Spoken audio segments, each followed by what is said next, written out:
Have you ever felt like a stranger in this world? Like everyone around you is playing some social game that you simply don't want to participate in? If you're one of those people who prefer to observe rather than show off, who feel better in silence than in noise, then get ready to finally understand yourself. Maybe you've already wondered why people find you mysterious, distant, or even strange. Why some feel uncomfortable in your presence while others become curious to figure you out. You are low profile. And today I'm going to explain exactly what that means and why this difference is actually a superpower that few people can understand. Being low profile has absolutely nothing to do with shyness or social anxiety. That's the first and most important distinction that needs to be crystal clear. Shyness is limitation. It's wanting to do something, but not being able to because of insecurity. It's being afraid of others' judgment and letting that fear control your actions.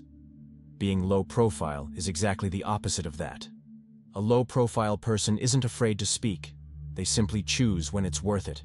They don't avoid social situations because of anxiety. They just carefully select where to invest their energy. They don't hide out of insecurity, they preserve themselves strategically. It's a conscious and intelligent way of being in the world without needing spotlights. Imagine the difference between someone who doesn't speak in a meeting because they're afraid of being judged versus someone who doesn't speak because they're observing, analyzing, and waiting for the right moment to contribute something truly valuable. The energy is completely different. One comes from fear, the other from wisdom. Being low profile means having total control over your own presence. It's consciously deciding when to show yourself, when to withdraw, when to speak, and when to remain silent. It's living according to your own values and rhythms without getting swept up by social pressure to always be available, always visible, always performing. Think about someone who arrives at a party and instead of rushing to introduce themselves to everyone, stays back observing the environment's dynamics first. That person isn't scared or being antisocial. They're collecting information, understanding the context, consciously deciding how and when to interact. It's a strategic and intelligent approach. Low profile means having the confidence to not need to prove your relevance immediately. It's knowing that your value doesn't diminish by not constantly announcing yourself. It's understanding that genuine presence is more powerful than artificial performance. It's an emotional maturity that allows you to choose quality over quantity in all areas of life. This choice becomes even more evident when we observe the stark contrast with today's society. We live in an era where exposure has become a collective obsession. Everyone needs to prove they exist at every moment. Social media has transformed into stages where each person is simultaneously actor and audience in an endless play. While most people live to be seen, commented on, liked, and shared, you choose discretion. While others turn every moment of life into content for public consumption, you keep your privacy like a protected treasure. This difference doesn't go unnoticed and bothers a lot of people. Society has created a twisted logic where whoever doesn't constantly expose themselves is seen as not having an interesting life, as if living experiences without documenting them were a waste. As if happiness were only valid if shared and approved by others. You understand that this is a complete trap. Look at how people around you live. They wake up already thinking about what they're going to post. They leave home looking for selfie spots. They eat and photograph their plate before tasting it. They travel and spend more time documenting than enjoying. It's a life lived through lenses, filters, and others' approval. You live genuine experiences without the need to transform them into performances for others' approval. You have personal achievements without needing to announce them. You develop deep relationships without exposing them for external validation. It's a much more authentic and less artificial way of existing. While others are constantly worried about how their life will look to others, you're actually living your life. While they edit moments to create an improved version of reality, you're present in real reality, with all its imperfections and authenticity.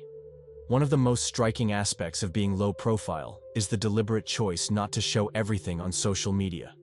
In an era dominated by selfies, constant stories, and digital showing off, whoever posts little or nothing is automatically seen as different, strange, or even suspicious. People become curious about your life because you don't expose it. They wonder what you do, where you go, who you relate to, because they can't find this information easily available on your profile. This curiosity can turn into genuine interest or distrust, depending on the type of person. You intuitively understand that not everything needs to be public to have value. Actually, many times it's exactly the opposite. The most precious experiences are those lived privately, without the pressure of having to look perfect for an invisible audience. While others spend time and mental energy thinking about how to document each moment, you're actually present in the experiences. While they edit photos and create narratives to impress, you're living reality without filters. It's a freedom that few people know. Imagine the difference between going out to dinner with someone who spends half the time photographing the food and environment versus someone who simply enjoys the conversation and experience. Who do you think will have richer and more meaningful memories of that moment? Your choice to maintain online privacy also reveals a deep understanding about the real value of things. You know that an achievement doesn't lose value by not being announced, that a relationship isn't less special for not being displayed, that an experience isn't less meaningful for not being documented. This fundamental difference in social media use reveals something very deep about your personality. You don't need constant external validation to feel valuable. Your self-esteem doesn't depend on likes, comments, or shares. This is extremely rare and powerful in a society addicted to digital approval.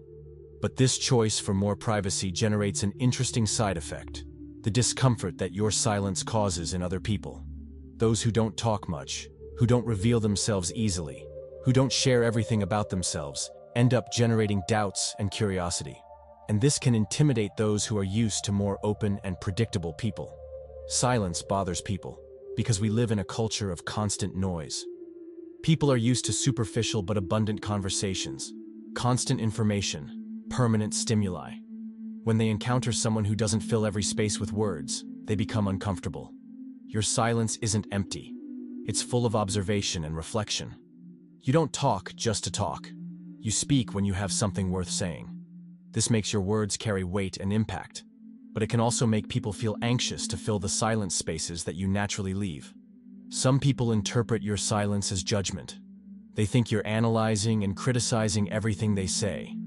Others become curious and want to make you talk, as if it were a personal challenge. There are still those who feel intimidated because they can't read you easily.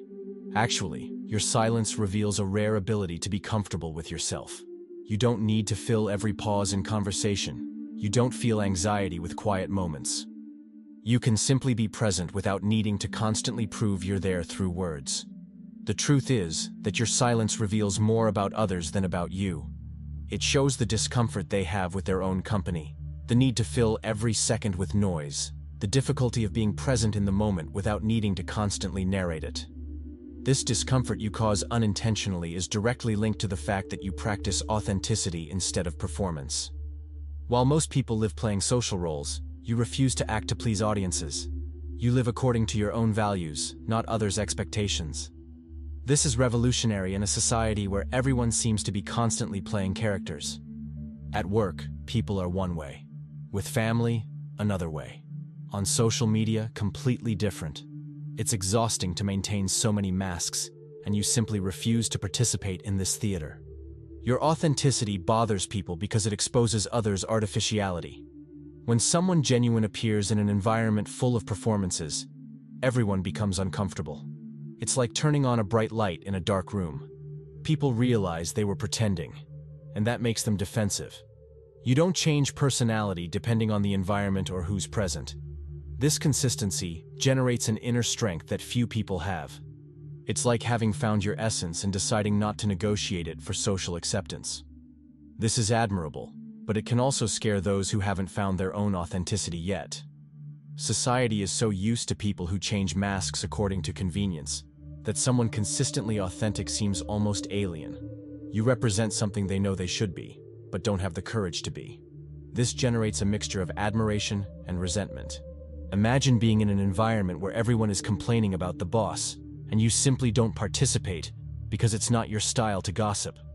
Or being in a group where everyone is talking badly about someone who's absent, and you change the subject. These small choices of authenticity create waves in environments accustomed to fakeness. Your refusal to play social games can be interpreted as superiority, when actually it's just a choice to live according to your values. You don't feel superior to others.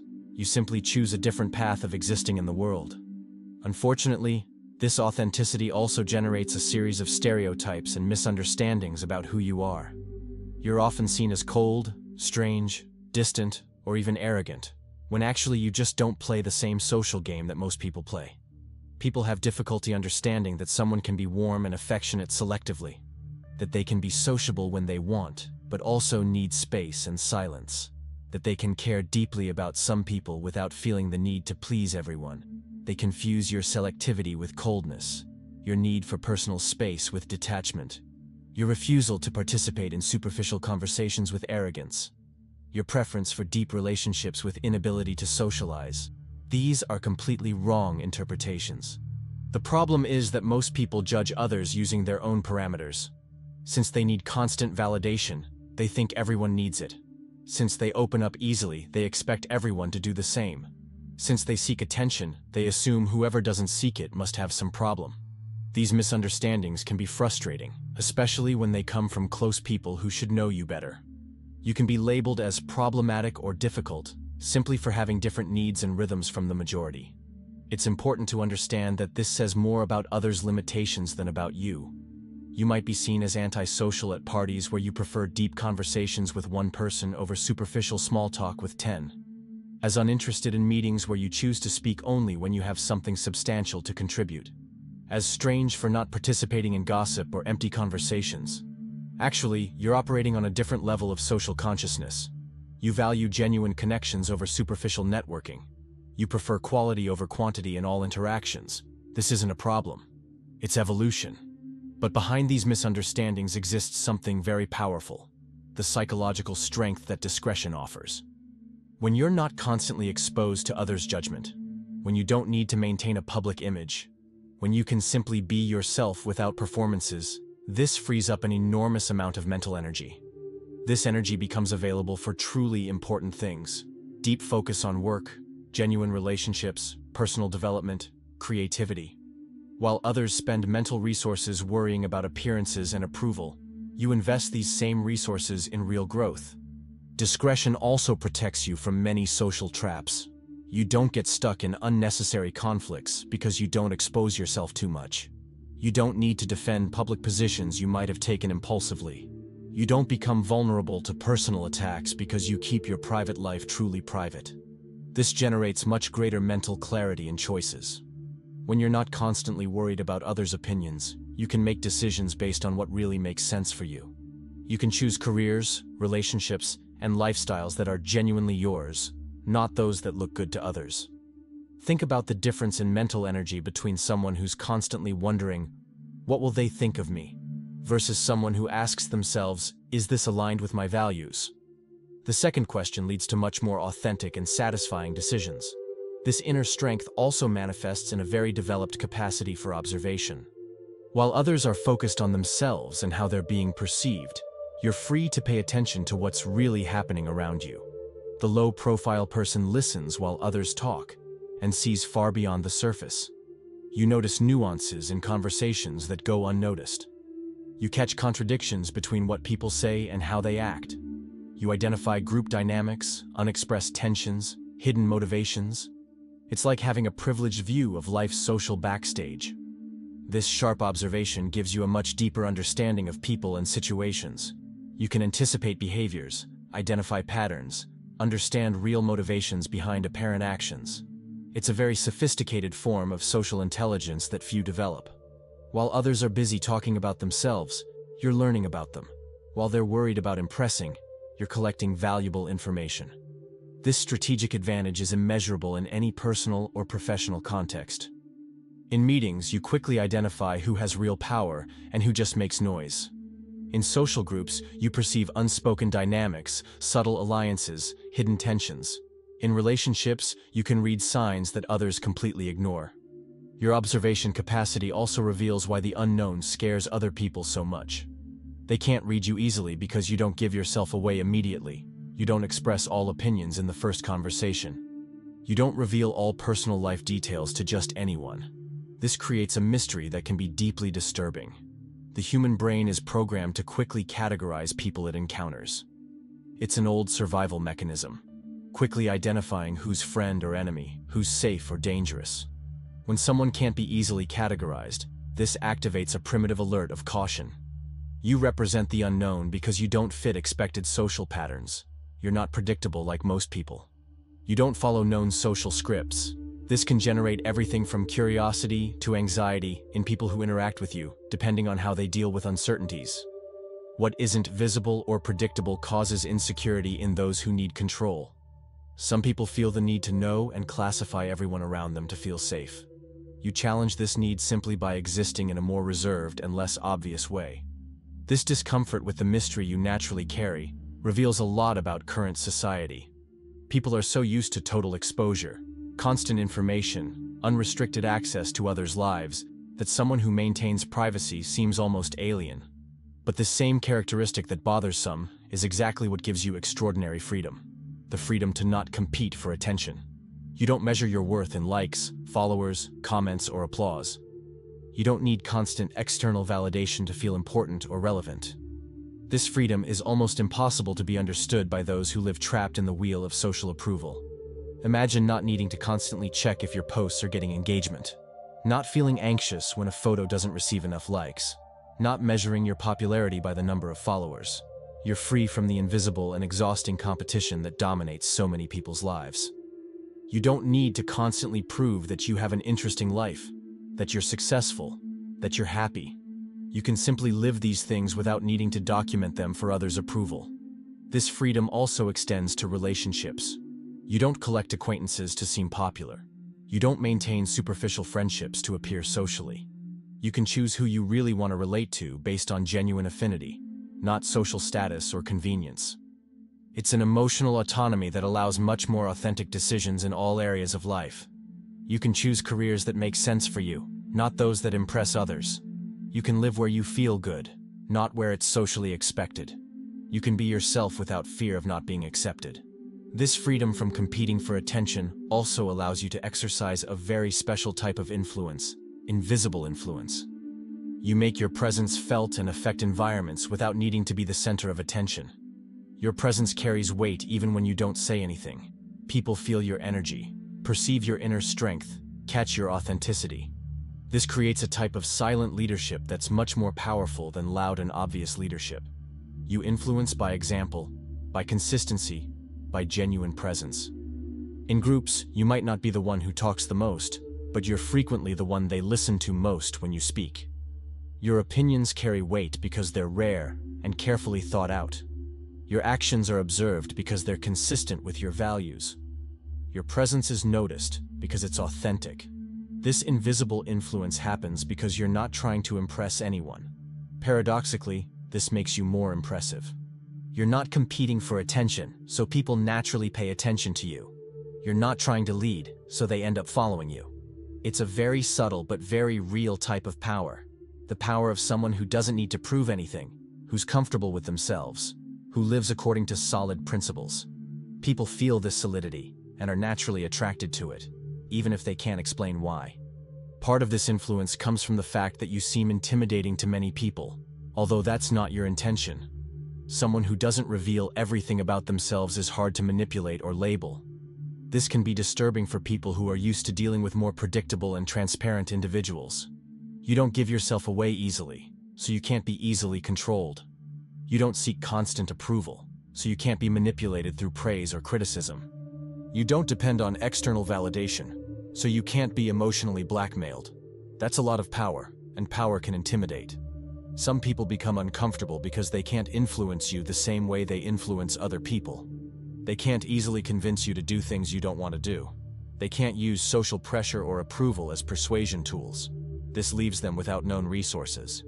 Your emotional autonomy and independence can be interpreted as coldness or arrogance by those who don't understand that it's possible to be warm without being dependent, sociable without being needy, confident without being pretentious.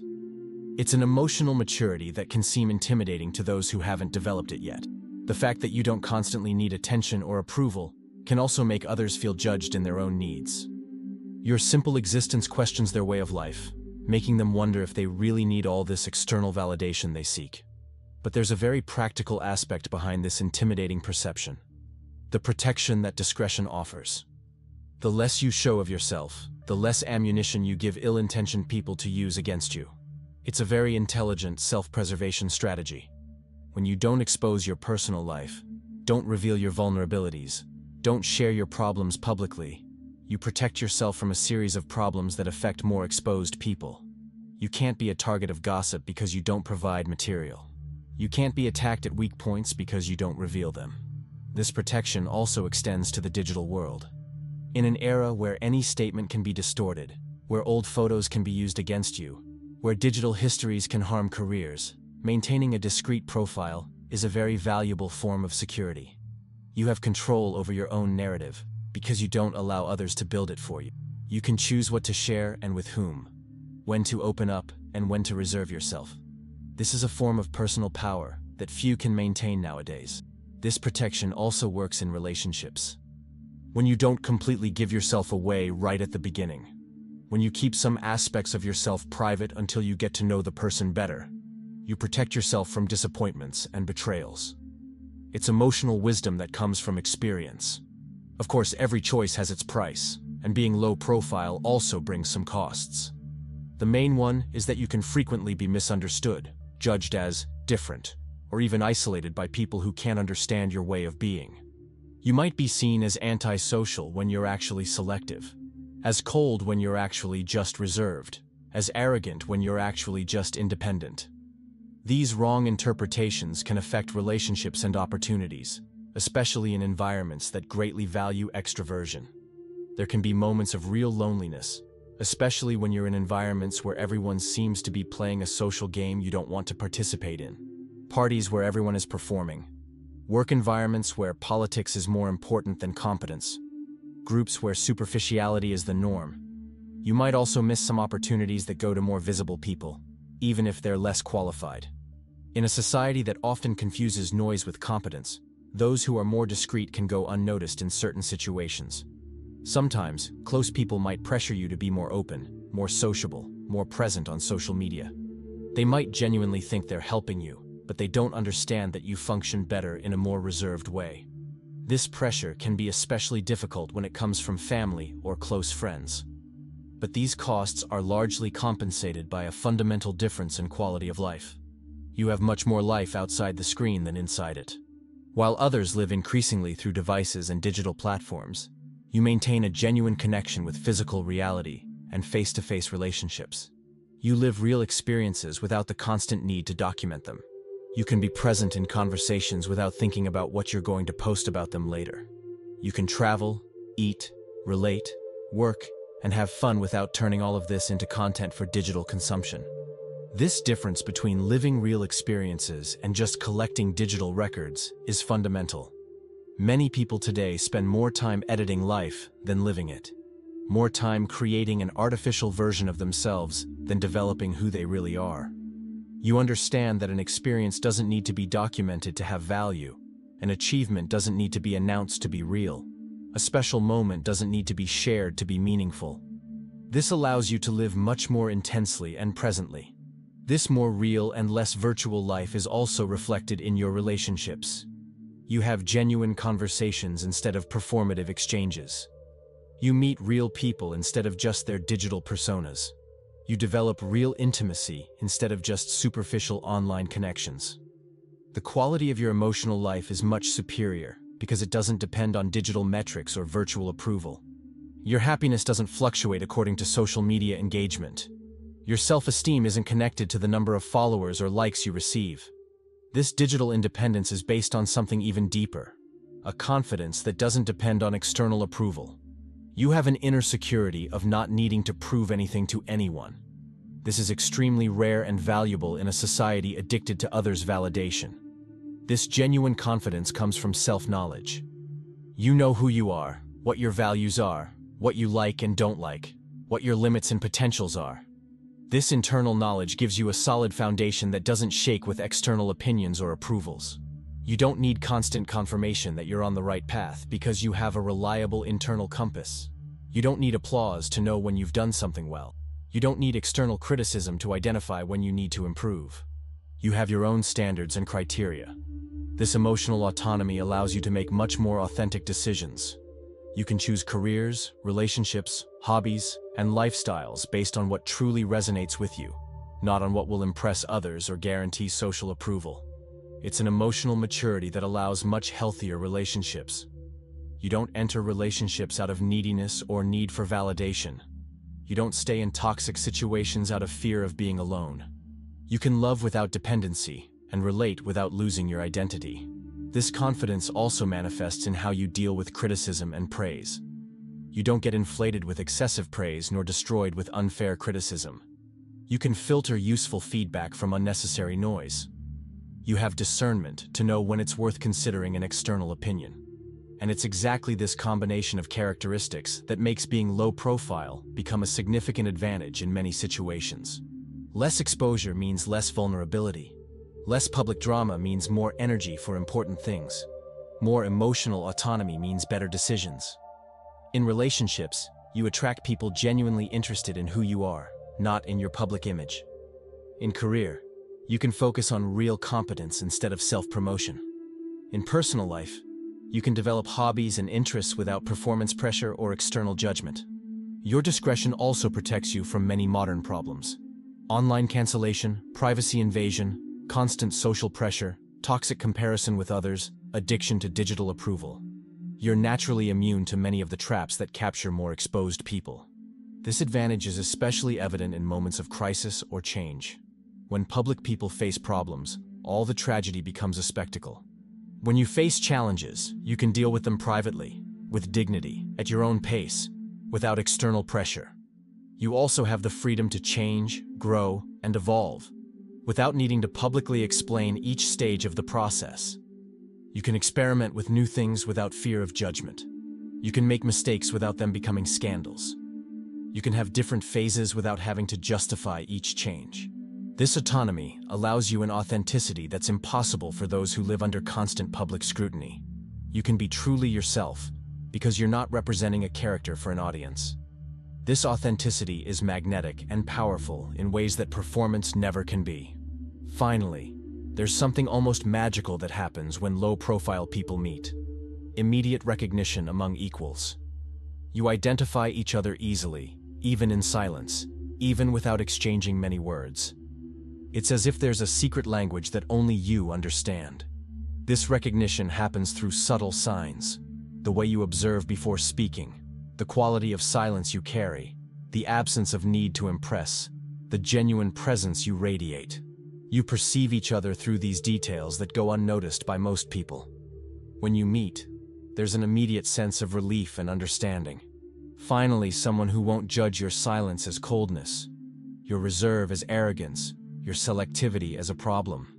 Someone who understands that quality relationships are more valuable than broad social networks. These connections between low-profile people tend to be exceptionally deep and lasting. You don't need much time to develop trust because you recognize each other's authenticity. You don't need many words because you also communicate through presence and mutual understanding.